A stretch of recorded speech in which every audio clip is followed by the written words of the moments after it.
Dan seperti biasa, Fitri, kita akan mulakan dengan berita harian. Berita pertama yang telah menjadi pilihan mengenai pembang ekonomi terus cemerlang. Pertumbuhan 6.3% sepanjang 2007 melepasi unjuran rasmi kerajaan. Okey, kalau kita dapat saksikan di sini, ekonomi Malaysia mencatat pertumbuhan kukuh dalam tempoh suku keempat tahun lalu dengan nilai keluaran dalam negara kasar KDNK berkembang 7.3%, kadar pertumbuhan sukuan tertinggi dalam tempoh 3,5 tahun.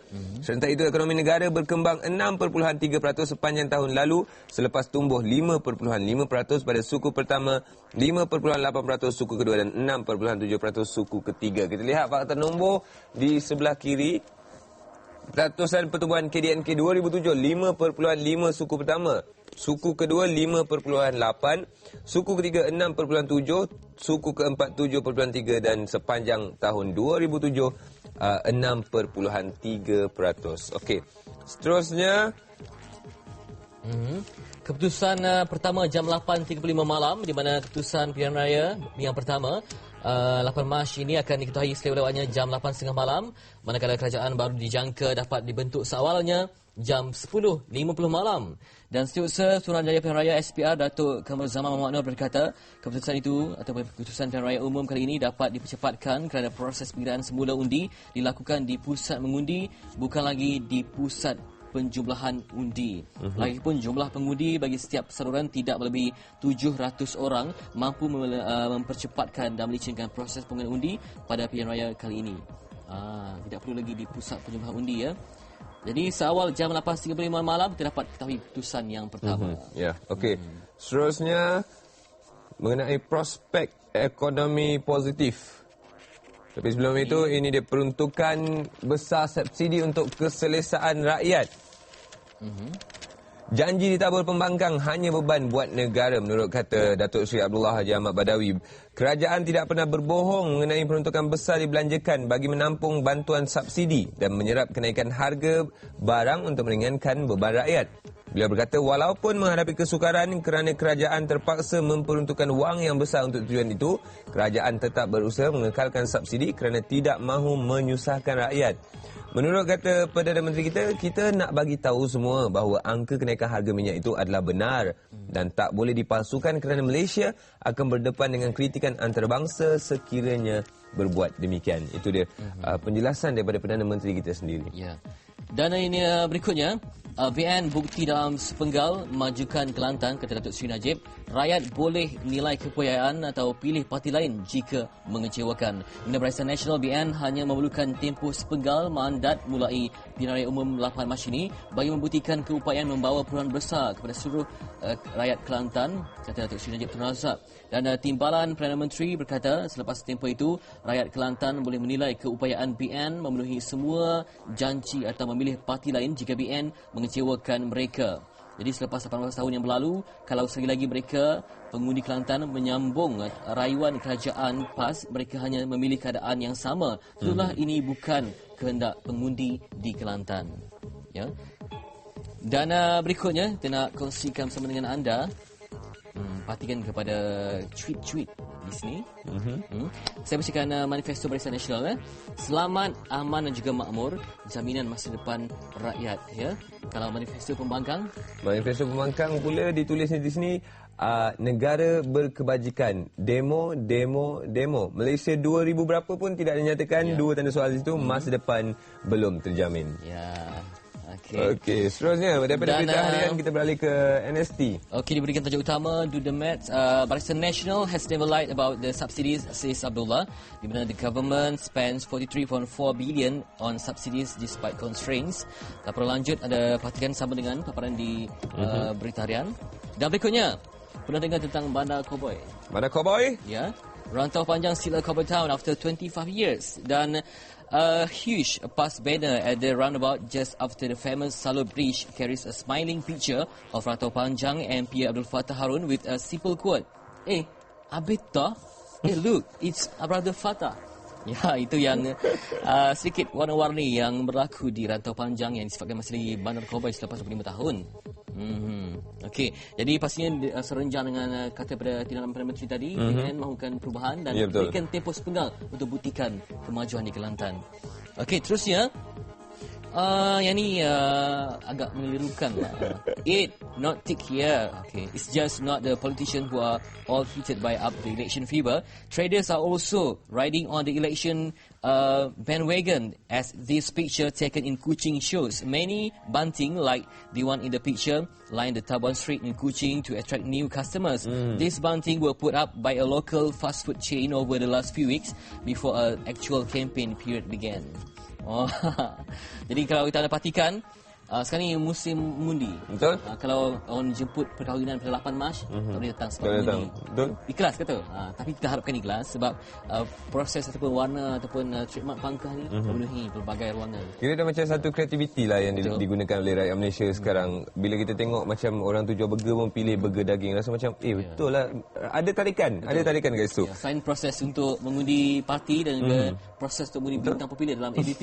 Ya, sama juga memangkah kerja ni. Okey, seterusnya kita beralih ke utusan Malaysia. Ini mengenai pembangkang mengatakan tabur tomahan fitnah kerana kejayaan Barisan Nasional Takbir Negara. Menurut kata Perdana Menteri Negara kita Malaysia, pembangkang iri hati.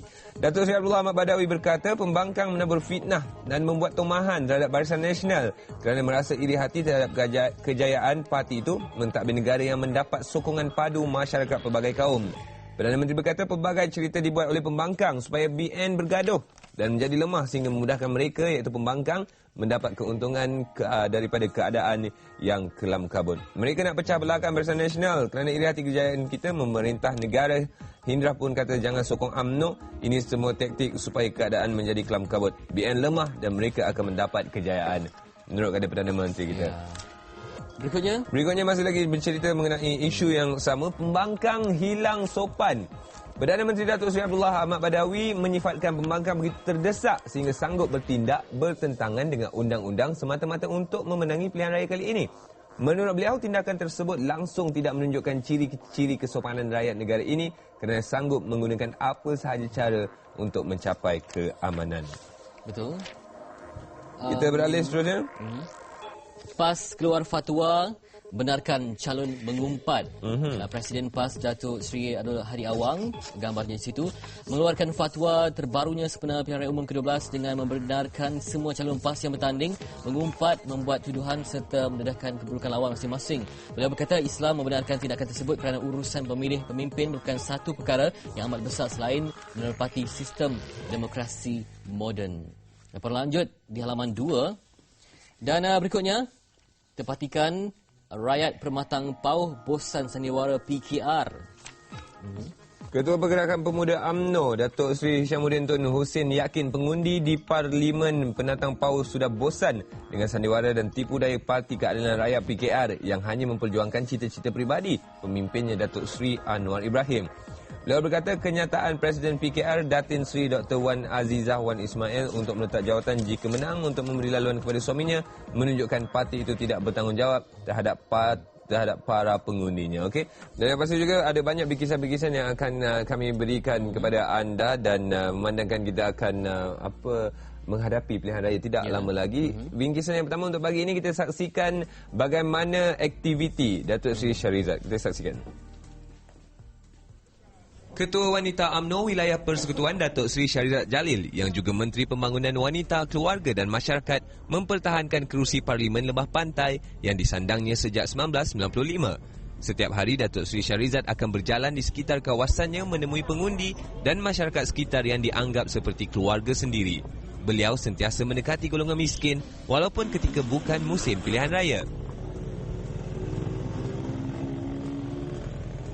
Saya dah berada di Lembah Pantai 12 tahun. Mereka semua macam keluarga saya.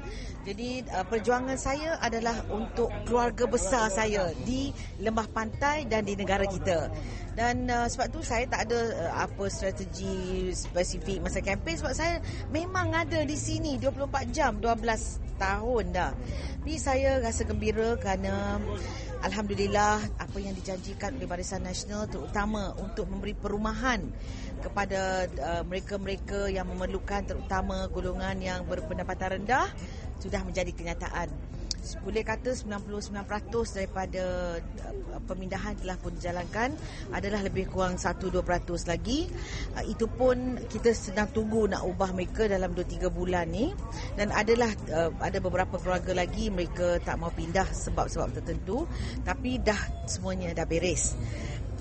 Jadi kepada saya nak mintalah undi Barisan Nasional kerana ia akan memberi mandat kepada saya dan Kerajaan Barisan Nasional untuk memperjuangkan fasa kedua kepada mereka, iaitu yang mana yang duduk sekarang ni, yang dulu di Setenggan kita pindah, dia sewa, ada yang sewa, ada yang beli, dan mana yang sewa tu, perjuangan fasa kedua saya ialah untuk meminta Kerajaan Barisan Nasional apalah kiranya nanti nak rumah-rumah itu dijual. Sebab saya secara persendirian, saya berpendapat bahawa tiap-tiap keluarga mestilah ada rumahnya sendiri, insya-Allah. Jadi itu perjuangan saya pada fasa akan datang, dan insya-Allah kalau ditakdirkan Allah Barisan Nasional menang dan saya menjadi ahli parlimen di sini, bersama-sama dengan penduduk di sini, pemimpin-pemimpin mereka, kita akan berjuang untuk mana yang rumah sekarang disewa akan dijual, insya-Allah. Itu adalah perjuangan kita. Kali ini ketika berkempen, Datuk Seri Shahrizad ditemani 3 anaknya yang telah meningkat dewasa. Kemana sahaja Datuk Seri Shahrizad berkempen, suaminya Datuk Dr. Sari Ismail dan ketiga-tiga anaknya akan menemaninya. Anaknya Izmir, Izran dan Izana yang telah bekerja dan mempunyai karier sendiri tidak akan melepaskan peluang jika ada masa terluang mengikuti ibu mereka kerana ia dianggap pengalaman paling berharga.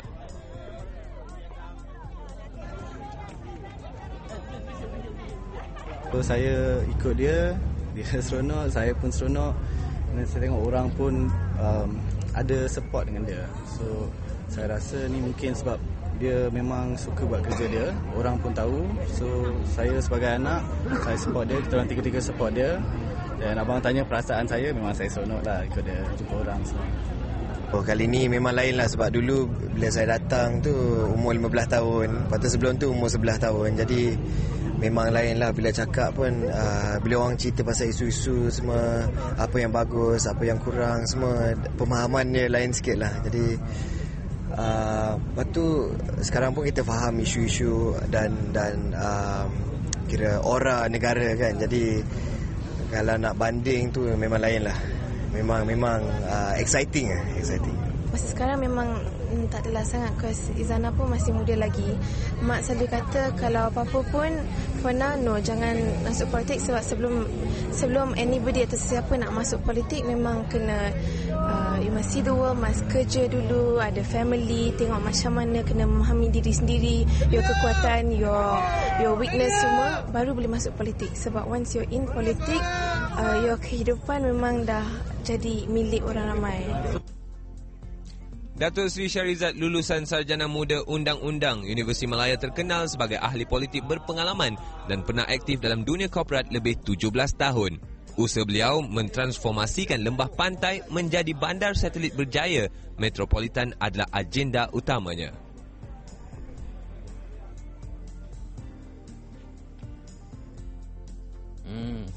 Itulah dia. Ya, tentang bikisan Datuk Seri Shahrizad Jalil tadi, untuk komposisi tertentu dalam jumlah yang mengundi nanti. Dan mungkin kalau secara generalisasi yang dibuat secara rapuh, mungkin mengatakan bahawa pengundi di bandar pastinya lebih kritis, lebih advance dan juga lebih maju berbanding yang di desa. Tapi itu mungkin secara teori kasarnya saja. Dan untuk kita perincikan lagi, kita akan bersama dengan Datuk Dr. Dennis Sanjaya Surya, merupakan pengarah eksekutif untuk Yayasan Strategik Sosial. Doktor pun sekarang macam mana dilanda demam pilihan raya? Iyalah. Lalu baca banyak surat khabar, internet, artikel. Pelbagai informasi baru diberikan, sejarah baru dicipta. Dan sebut tentang pengundi bandar ni, mungkin disebut tentang bandar itu pun, kita melihat bahawa bandar ni sesuatu yang dah pun established. Dan kalau mungkin yang berada di desa ni, mereka memberi tumpuan, inginkan pembangunan. Tapi kalau pengundi di bandar ni, mereka dalam situasi kawasan yang sudah terbangun, yang mengalami proses urbanisasi yang pesat. Jadi apa mungkin kalau sebut pengundi bandar ni, mungkin ada satu pengaliran ataupun tumpuan yang harus kita berikan tumpuan, Doktor. Biasanya bila kita bandingkan dengan penduduk di kawasan luar bandar atau desa dengan penduduk di kawasan bandar, ada analisis yang simplistik. di mana bandar maju, luar bandar tidak maju dan sebagainya. Tetapi di kawasan bandar juga ada beberapa jenis golongan. Tidak mengkira kaum atau agama, tetapi ini mengkirakan isu kelas. Di sini kita melihati di kawasan bandar ada sebahagian besar yang boleh dikatakan kelas menengah dan kelas atas, di mana mereka tidak ada masalah dengan pekerjaan mereka atau perumahan mereka dan kualiti hidup mereka.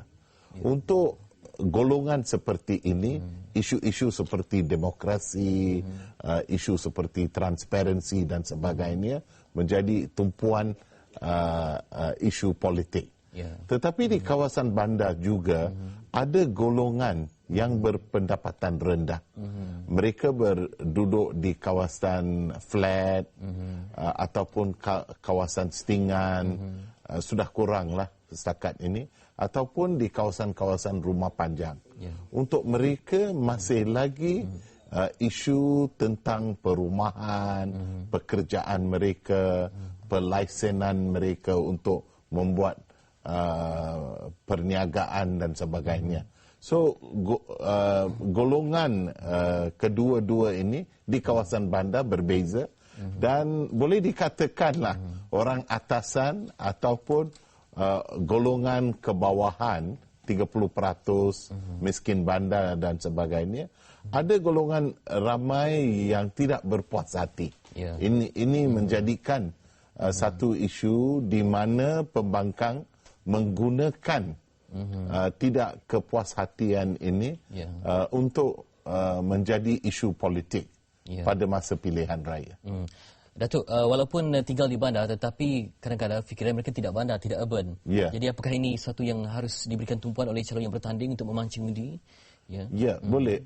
Sebab ada golongan juga yang kembali ke kampung walaupun mereka duduk di kawasan bandar. Tetapi dalam pandangan saya, di mana-mana situasi di kawasan pembangun di kawasan bandar, iaitu orang kaya ke kelas menengah, cara politiknya menjadi berbeza. Di mana mereka hendak dialog, mereka hendak buat bukan sahaja buat debate, bukan sahaja buat perkhidmatan sahaja, sebab mereka bersoal.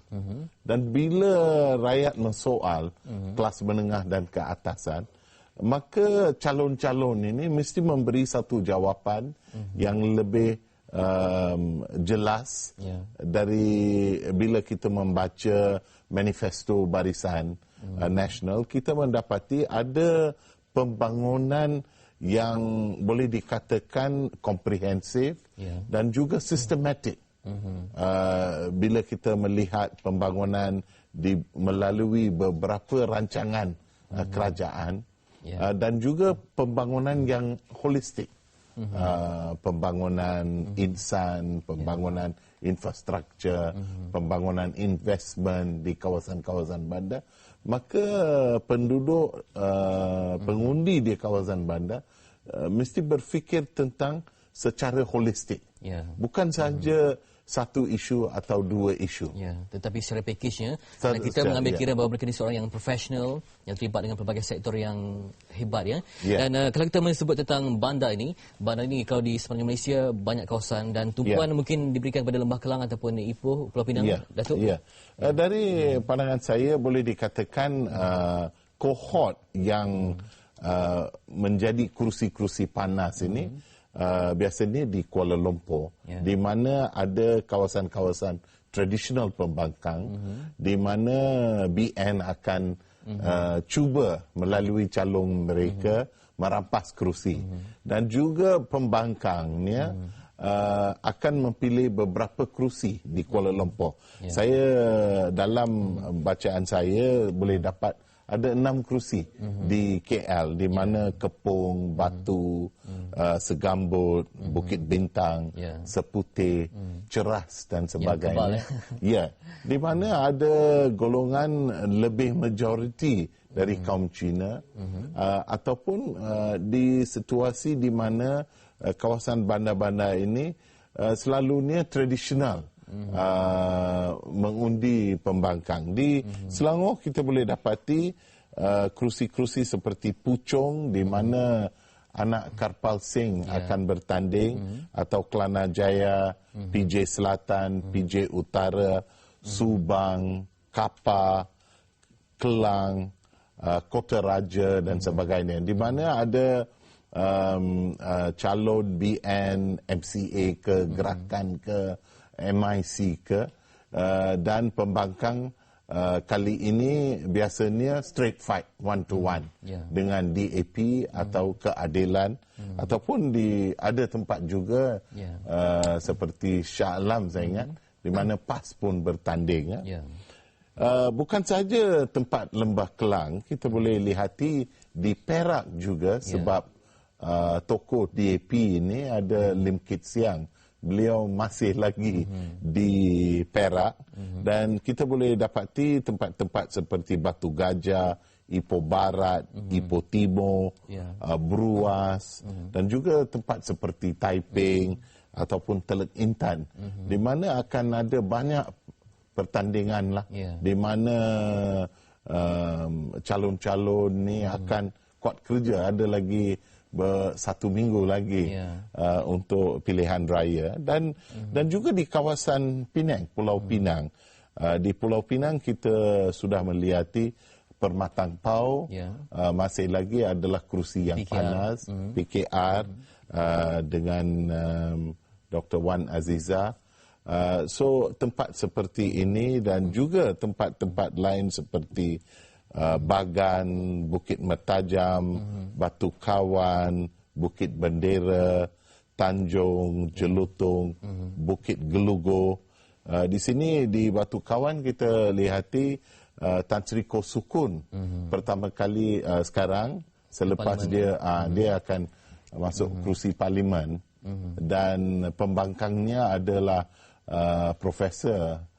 bekas profesor Dr. Ramansamy dari DAP. So kerusi itu juga akan panas sikit.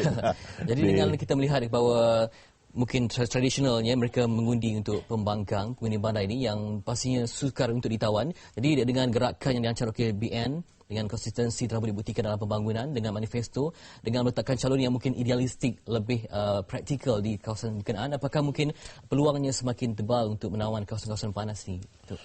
Bukan semua tempat ini dimenangi oleh pembangkang.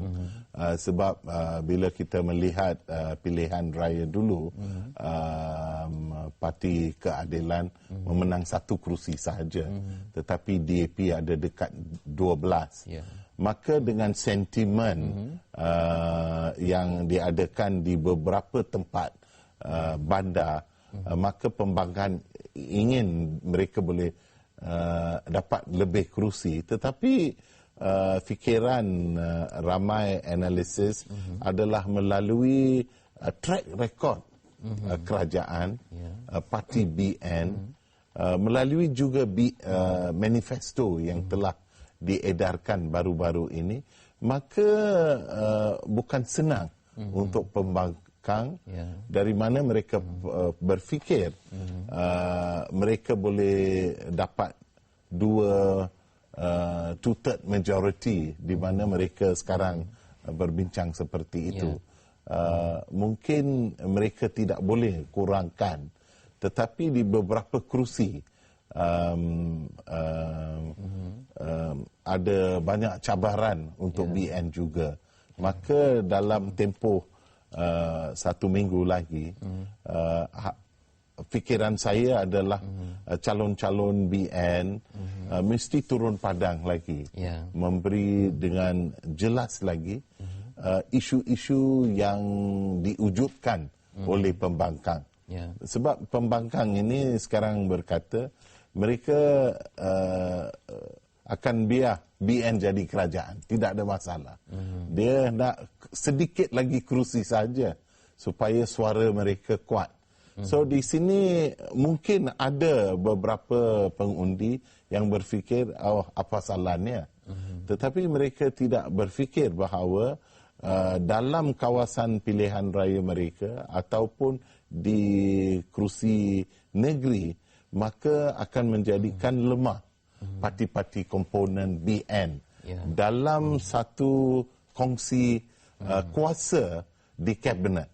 Maka ada orang ingat, tak apalah BN akan menguruskan pembangunan. Tetapi ini akan jejaskan komponen. Mungkin komponen seperti gerakan kalau di Pulau Pinang, sebab orang Cina hendak ketua menteri Cina. Tapi kalau orang Cina tak sokong gerakan, maka boleh jadi satu situasi di mana kerajaan diwujudkan tidak mendapati seorang Cina. So ini boleh jadi menjejaskan impak negatif kepada parti-parti komponen. So maka pengundi mesti berfikir bahawa dalam kerajaan, di sesuatu situasi di mana kita ada wakil Melayu, Cina, India dan sebagainya, kita mesti ada satu perfahaman yang kuat supaya semua kaum boleh menikmati pembangunan dan kemudahan yang didapati di negara kita setakat ini. Tapi Datuk, dengan adanya sentimen yang cuba dimainkan dengan manifesto yang dicampur adukkan antara retorik dan juga realistik, mungkinkah akan mengganggu pecahan penghuni bandar ini dengan manifesto yang dibangkitkan oleh pihak pembangkang? Mungkin, tetapi sentimen saya dapati di akar umbi masih kuat di beberapa tempat. Malam tadi saya pun berjalan-jalan di beberapa tempat. Adakah dia ceramah BN atau pembangkang? Dan saya lihati di kawasan bandar, pembangkang dapat ramai sokongan. So maka calon BN mesti kerja kuat lagi di beberapa kerusi-kerusi panas seperti di Subang, seperti di Kepung, sebab Kepung tradisi ni dalam tangan pembangkang. Dan di KL sekarang Batu, calon BN-nya orang muda, orang baru dan sebagainya, dan dia berlawan dengan keadilan di mana pembangkang calon itu ada banyak pengalaman di mana dia ada suarakan isu-isu. Maka rakyat mesti diberi penjelasan yang lebih kuat tentang pembangunan, tentang cara sistem kerajaan setakat ini, sistem penyampaian maklumat dan penyampaian perkhidmatan kepada rakyat. Dengan ini melihat turun padang sebagai satu mekanisme yang unggul ataupun satu proses yang paling dekat dengan masyarakat untuk menyampaikan maklumat, bagi kawasan yang ramai Melayu, Datuk, seperti mengambil kira Titi Wangsa, Lembah Pantai, apakah masih akan berterusan penguasaan BN? Pandangan saya di kawasan-kawasan di mana ada majoriti di wilayah ini, di mana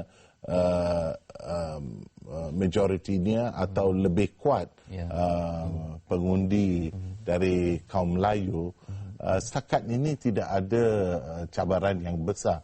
Walaupun di Lembah Pantai calon pembangkang ini adalah dari keluarga atau dinasti, boleh dikatakan legacy bapa beliau dan mak beliau, maka dia akan, tetapi dari analisis yang diberi oleh ramai, tidak ada masalah untuk BN memenang kerusi Lembah Pantai dan beberapa kerusi yang setakat ini dipegang, di mana campuran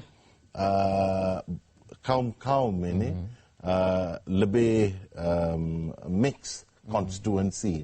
Saya ingat BN boleh pegang setakat ini. Tetapi di tempat-tempat di mana majoritinya kaum Cina, 50% ke atas ataupun 60%, maka setakat ini boleh dikatakan sedikit susah. So maka kaum Cina setakat ini dan juga kaum India di beberapa tempat di mana mereka harus berfikir kalau mereka melemahkan parti-parti komponen BN, maka dalam decision making process tidak cukupi suara-suara dalam kerajaan. Betul. Walaupun ada suara-suara luar, mereka tidak boleh menjadi kerajaan. So maka dalam kerajaan, suara dan wakil kaum-kaum dan golongan-golongan tertentu mesti dikukuhkan. Ya. Datuk, dengan mengambil kira 10 juta pemilih awam, termasuklah 700,000 pengundi muda yang pertama kali untuk mengundi, yang malah berada pengalaman mungkin dalam kategori yang belum matang. Datuk, kita simpulkan secara mudahnya, simplistiknya. Jadi apakah mereka ni yang kita katakan sebagai satu kelompok masyarakat yang begitu mudah akses kepada internet, kepada media alternatif yang lain, ya? Mungkin juga akan perlu juga kita mengambil kuota mereka ni, peratusan mereka ni untuk menjadi pengundi bandar yang berkualiti. Saya ingat pengundi muda ini mesti berfikir juga bahawa dalam BN, bukan calon BN semua orang tua. Bila kita lihat ada macam Carol di Seputih dan di Batu, anak Lim Keng Ek, Lai Pin, mereka ada Lim Siping, mereka adalah muda.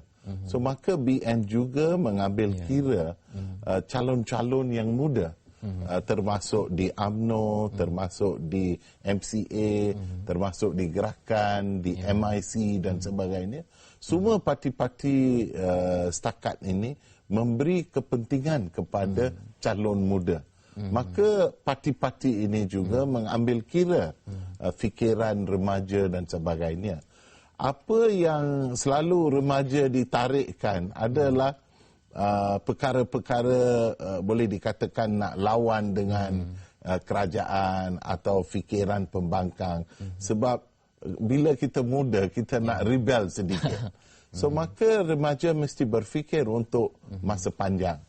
Adakah BN mendengar suara-suara remaja? Adakah BN memberi peluang kepada remaja menjadi calon, mengambil bahagian dalam kerajaan setakat di pusat ataupun di negeri? Adakah peluang diberi? Adakah sistem yang diwujudkan oleh Kementerian Belia dan Sukan ini sewajarnya mendengar isu-isu remaja seperti dasar pembangunan belia dan register pertubuhan-pertubuhan belia, peruntukan-peruntukan yang diberi. Dan setakat ini boleh dikatakan ada ramai dari MBM, bekas MBM juga yang telah dapat peluang seperti Datuk Sharifuddin dan sebagainya. So maka BN telah mengambil kira ramai remaja dan pandangan remaja. Apa yang biasanya berlakulah kalau remaja masih lagi rebellious, pandangan rebellious ataupun pandangan alternatif, maka untuk masa hadapan, harapan mereka juga boleh dijejaskan melalui pengundian atau decision yang mereka buat setakat ini. Ya, dan kalau mereka mengatakan tidak ada pembangunan untuk remaja atau belia, dan saya rasa mudah untuk pihak kerajaan mematahkan wujud mereka dengan pelbagai pembangunan yang dilakukan ini sememangnya untuk belia, dan dengan kewujudan IPT, APTS yang bercambah pastinya memberikan akses pendidikan kepada mereka. Dan Datuk, saya kira ini saja dapat saya bersama dengan Datuk. Kemudian kita akan bersama dengan sesi yang lain. Tadi tentang pengundi bandar yang Datuk berikan, pelbagai maklumat dan juga informasi telah pun diberikan. Yang penting kita buat pilihan secara bijak dan juga profesional. Walaupun anda berada di bandar, tidak semestinya dipengaruhi emosi. Berfikir secara waras dan juga matang untuk menjadikan kerajaan terus bertahan dengan pelbagai program pembangunan. Terima kasih kepada Datuk Dr. Dennis Jaya Surya, Pengarah Eksekutif Yayasan Strategik Sosial Malaysia. Dan kita akan kembali lagi selepas ini dengan pelbagai paparan menarik khas untuk anda di MHI. Jumpa lagi selepas ini.